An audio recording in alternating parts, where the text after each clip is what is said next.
The Way of Chuang Tzu. Readings from Chuang Tzu. The Useless Tree. Tzu said to Chuang, "I have a big tree, the kind they call a stink tree. The trunk is so distorted, so full of knots, no one can get a straight plank out of it. The branches are so crooked you cannot cut them up in any way that makes sense. There it stands beside the road, no carpenter will even look at it. Such is your teaching, big and useless." Chuang Tzu replied, "Have you ever watched the wild cat crouching, watching his prey? This way it leaps and that way, high and low, and at last lands in the trap? But have you seen the yak? Great as a thundercloud, he stands in his might. Big? Sure, he can't catch mice. So for your big tree no use? Then plant it in the wasteland in emptiness. Walk idly around, rest under its shadow. No axe or bill prepares its end. No one will ever cut it down. Useless? You should worry." I had salesmen and a capable ruler. A man of Sung did business in silk ceremonial hats. He traveled with a load of hats to the wild men of the south. The wild men had shaved heads, tattooed bodies. What did they want with silk ceremonial hats? Yao had wisely governed all China. He had brought the entire world to a state of rest, and after he went to visit the four perfect ones in the distant mountains of Shi. When he came back across the border into his own city, he lost gaze, saw no throne. The breath of nature. When great nature sighs, we hear the winds, when noiseless in themselves, awaken voices from other beings, blowing on them from every opening. Loud voices sound. Have you not heard this rush of tones? There stands the overhanging wood on the steep mountain, old trees with holes and cracks like snouts, mouths, and ears, like beam sockets, like goblets, grooves in the wood, hollows full of water. You hear mooing and roaring, whistling, shouts of command, grumblings, deep drones, sad flutes. One call awakens another in dialogue. Gentle winds sing timidly. Strong ones blast on without restraint. Then the wind dies down, the openings empty out their last sound. Have you not observed how all then trembles and subsides? You replied, "I understand. The music of earth sings through 1,000 holes. The music of man is made on flutes and instruments. What makes the music of heaven?"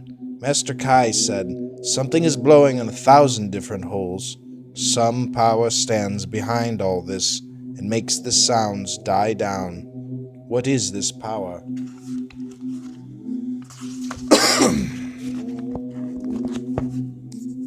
Great knowledge sees all in one. Small knowledge breaks down into the many. When the body sleeps, the soul is enfolded in one. When the body wakes, the openings begin to function. They resound with every encounter, with all the varied business of life, the strivings of the heart. Men are blocked, perplexed, lost in doubt. Little fears eat away their peace of heart. Great fears swallow them whole. Arrows shot at a target, hit and miss, right and wrong. That is what men call judgment, decision. Their pronouncements are as final as treaties between emperors. Oh, they make their point, yet their arguments fall faster and feebler than dead leaves in autumn and winter. Their talks flows out like piss, never to be recovered. They stand at last blocked, bound, and gagged, choked up like old drain pipes. The mind fails, it shall not see light again. Pleasure and rage, sadness and joy, hopes and regrets, change and stability, weakness and decision, impatience and sloth, all are sounds from the same flute, all mushrooms from the same wet mold. Day and night follow one another and come upon us without our seeing how they sprout. Enough, enough, early and late we meet the that, from which these all grow. If there were no that, there would be no this. If there were no this, there would be nothing for all these winds to play on. So far can we go, but how shall we understand what brings it about? One may well suppose the true governor to be behind it all. That such a power works I can believe. I cannot see his form. He acts but has no form. Tao is obscured. When men understand only one of a pair of opposites, or concentrate only on a partial aspect of being, then clear expression also becomes muddled by mere wordplay, affirming this one aspect and denying all the rest. Hence the wrangling of Confucians and Maoists. Each denies what the other affirms, and affirms what the other denies. What use is this struggle to set up no against yes and yes against no? Better to abandon this hopeless effort and seek true light. There is nothing that cannot be seen from the standpoint of the not I, and there is nothing which cannot be seen from the standpoint of the I. If I begin by looking at anything from the viewpoint of the not I, then I do not really see it, since it is not I that sees it. If I begin from where I am and see it as I see it, then it may also become possible for me to see it as another sees it. Hence the theory of reversal, that opposites produce each other, depend on each other, and complement each other. However this may be, life is followed by death, death is followed by life. The possible becomes impossible, the impossible becomes possible. Right turns into wrong, and wrong into right. The flow of life alters circumstances, and thus things themselves are altered in their turn. But disputants continue to affirm and deny the same things they have always affirmed and denied, ignoring the new aspects of reality presented by the change in conditions. The wise man, therefore, instead of trying to prove this or that point by logical disputation, sees all things in the light of direct intuition. He is not imprisoned by the limitations of the I, for the viewpoint of direct intuition is that of both I and not I. Hence he sees that on both sides of every argument there is both right and wrong. He also sees that in the end they are reducible to the same thing once they are related to the pivot of Tao. When the wise man grasps this pivot, he is in the center of the circle, and there he stands while yes and no pursue each other around the circumference. The pivot of Tao passes through the center where all affirmations and denials converge. He who grasps the pivot is at the still point from which all movements and oppositions can be seen in their right relationship. Hence he sees the limitless possibilities of both yes and no, abandoning all thoughts of imposing a limit or taking sides. He rests in direct intuition. Therefore I said, better to abandon disputation and seek the true light. 3 in the morning, when we wear out our minds stubbornly clinging to one partial view of things, refusing to see a deeper agreement between this and its complementary opposite, we have what is called 3 in the morning. What is this 3 in the morning? A monkey trainer went to his monkeys and told them, as regards your chestnuts, you are going to have 3 measures in the morning and 4 in the afternoon. At this they all became angry, so he said, all right, in that case I will give you 4 in the morning, 3 in the afternoon. This time they were satisfied. The 2 arrangements were the same in that the number of chestnuts did not change, but in one case the animals were displeased and in the other they were satisfied. The keeper had been willing to change his personal arrangement in order to meet objective conditions. He lost nothing by it. The truly wise man, considering both sides of the question without partiality, sets them both in the light of Tao. This is called following 2 courses at once. Cutting up an ox. Prince Wen Hui's cook was cutting up an ox. Out went a hand, down went a shoulder. He planted a foot, he pressed with a knee. The ox fell apart with a whisper. The bright cleaver murmured like a gentle wind. Rhythm, timing, like a sacred dance, like the mulberry grove, like ancient harmonies. Good work, the prince exclaimed. Your method is faultless. Method, said the cook, laying aside his cleaver. What I follow is Tao beyond all methods. When I first began to cut up oxen, I would see before me the whole ox, all in one mass. After 3 years, I no longer saw this mass. I saw the distinctions. But now I see nothing with my eye. My whole being apprehends, my senses are idle, the spirit free to work without plan, following its own instinct, guided by natural line. With the secret opening, the hidden space, my cleaver finds its own way. I cut through no joint, chop no bone. A good cook needs a new chopper once a year. He cuts. A poor cook needs a new one every month. He hacks. I have used this same cleaver 19 years. It has cut up 1,000 oxen. Its edge is as keen as if newly sharpened. There are spaces in the joints. The blade is thin and keen. When this thinness finds that space, there is all the room you need. It goes like a breeze. Hence I have this cleaver 19 years as if newly sharpened.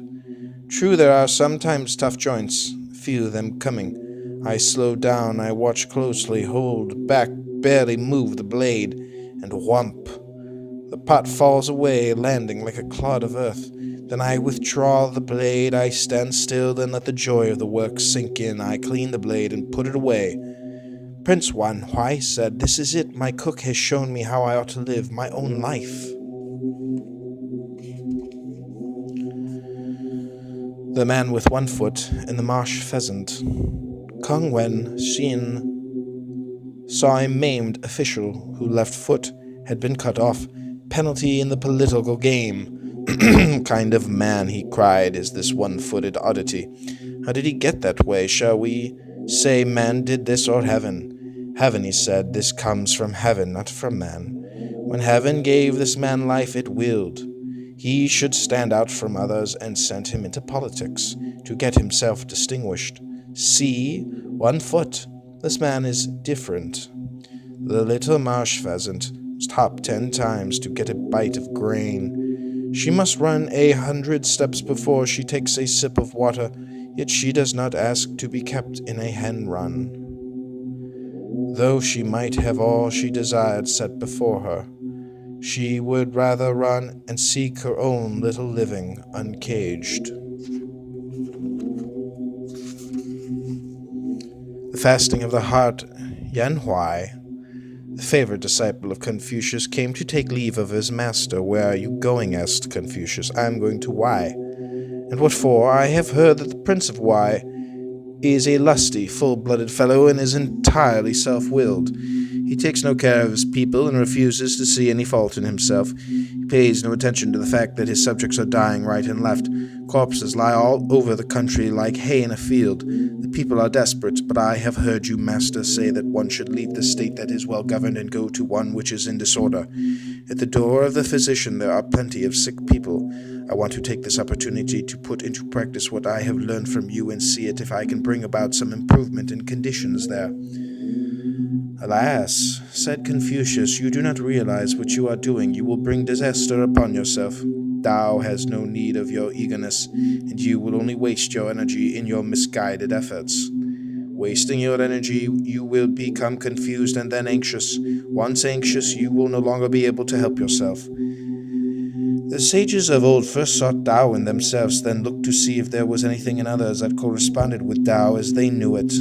But if you do not have Tao yourself, what business have you spending your time in vain efforts to bring up corrupt politicians into the right path? However, I suppose you must have some basis for your hope of success. How do you propose to go about it?" Yan Huai replied, "I intend to present myself as a humble, disinterested man, seeking only to do what is right and nothing else. A completely simple and honest approach. Will this win his confidence? Certainly not." Confucius replied, "This man is convinced that he alone is right. He may pretend outwardly to take an interest in an objective standard of justice, but do not be deceived by his expression. He is not accustomed to being opposed by anyone. His way is to reassure himself that he is right by trampling on other people. If he does this with mediocre men, he will all the more certainly do it to one who presents a threat by claiming to be a man of high qualities. He will cling stubbornly to his own way. He may pretend to be interested in your talk about what is objectively right, but interiorly he will not hear you, and there will be no change whatever. You will get nowhere with this. Yan Huai then said, "Very well, instead of directly opposing him, I will maintain my own standards interiorly. But outwardly I will appear to yield. I will appeal to the authority of tradition and to the examples of the past. He who is interiorly uncompromising is the Son of Heaven just as much as my ruler. I will not rely on any teaching of my own and will consequently have no concern about whether I am approved or not. It will eventually be recognized as perfectly disinterested and sincere. They will all come to appreciate my candor, and thus I will be an instrument of heaven in their midst. In this way, yielding in obedience to the prince as other men do, bowing, kneeling, prostrating myself as a servant should, I shall be accepted without blame. Then others will have confidence in me, and gradually they will make use of me, seeing that I desire only to make myself useful and to work for the good of all men. Thus I will be an instrument of men. Meanwhile, all I have to say will be expressed in terms of ancient tradition. I will be working with the sacred tradition of the ancient sages. Though what I say may be objectively a condemnation of the prince's conduct, it will not be I who say it, but tradition itself. In this way I will be perfectly honest, and yet not give offense. Thus I will be an instrument of tradition. Do you think I have the right approach? Certainly not, said Confucius. You have too many different plans of action. When you have not even got to know the prince and observed his character, at best you might get away with it and save your skin, but you will not change anything whatever. He might perhaps superficially conform to your words, but there will be no real change of heart. Yan Huai then said, "Well, that is the best I have to offer. Will you, master, tell me what you suggest?" "You must fast," said Confucius.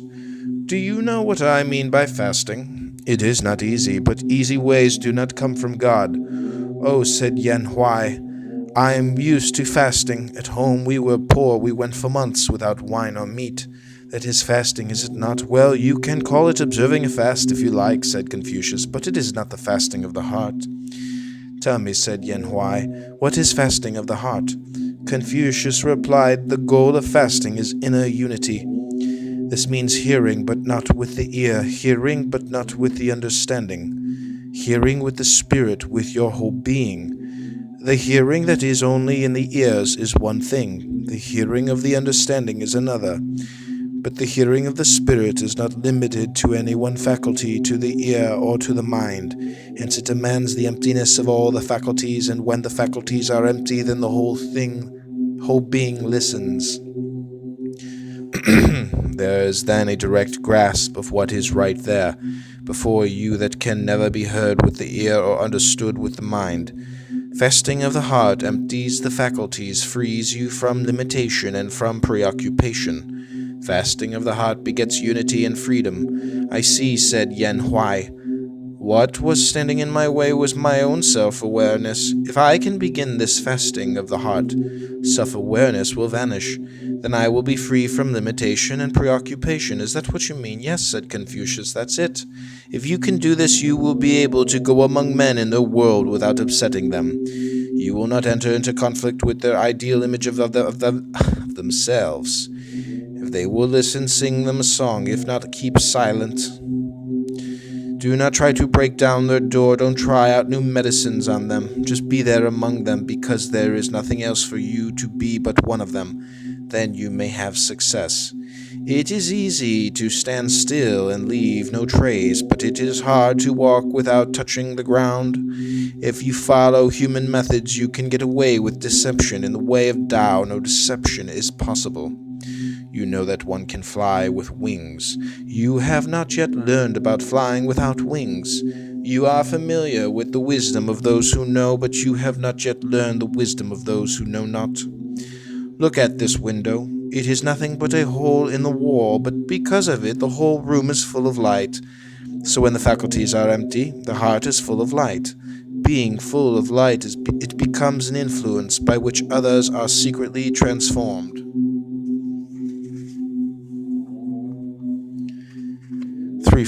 There were three friends discussing life. One said, "Can men live together and know nothing of it? Work together and produce nothing? Can they fly around in space and forget to exist, world without end?" The three friends looked at each other and burst out laughing. They had no explanation. Thus they were better friends than before. Then one friend died. Confucius sent a disciple to help the other two chant his obsequies. The disciple found that one friend had composed a song while the other played a tune. They sang, "Hey, Sung-Hu, where'd you go? Hey, Sung-Hu, where'd you go? You have gone where you really were, and we are here, damn it, we are here." Then the disciple of Confucius burst in on them and exclaimed, "May I inquire where you found this in the rubrics for obsequies? This frivolous caroling in the presence of the departed?" The two friends looked at each other and laughed. "Poor fellow," they said, "he doesn't know the new liturgy." Lao Tzu's wake. Lao Tan lay dead. Qin Shi attended the wake. He let out 3 yells and went home. One of the disciples said, "Were you not the master's friend?" "Certainly," he replied. "It is then sufficient for you to mourn no better than you have just done." "In the beginning, Qin Shi, I thought he was the greatest of men, no longer. When I came to mourn, I found old men lamenting him as their son, young men sobbing as though for their mother. How did he bind them to himself so tight, if not by words he should never have said, and tears he should never have wept? He weakened his true being. He laid on load upon load. Load of emotion increased the enormous reckoning. He forgot the gift God had entrusted to him. This the ancients called punishment for neglecting the true self. The master came at his right time into the world. When his time was up, he left it again. He who awaits his time, who submits when his work is done. In this life there is no room for sorrow or for rejoicing. Here is how the ancients said all this in 4 words. God cuts the thread. We have seen a fire of sticks burn out. The fire now burns in some other place where, who knows, these brands are burnt out. Confucius and the Madman. When Confucius was visiting the state of Chu, along came Kya-yu, the madman of Chu, and sang outside the master's door, "O Phoenix, Phoenix, where's your virtue gone? It cannot reach the future or bring the past again. When the world makes sense, the wise have work to do. They can only hide when the world's askew. Today, if you can stay alive, lucky are you. Try to survive. Joy's featherlight, but who can carry it? Sorrow falls like a landslide, who can parry it? Never, never teach virtue more. You walk in danger, beware, beware. Even ferns can cut your feet. When I walk crazy, I walk right. But am I a man to imitate? The tree in the mountain height is its own enemy. The grease that feeds the light devours itself. The cinnamon tree is edible, so cut it down. The lacquer tree is profitable, they maim it. Every man knows how useful it is to be useful. No one seems to know how useful it is to be useless. Alright, this is PhilosophyVideos.com. We'll end it there on page 60. The Way of Chuang Tzu by Thomas Merton. The next chapter will be The True Man.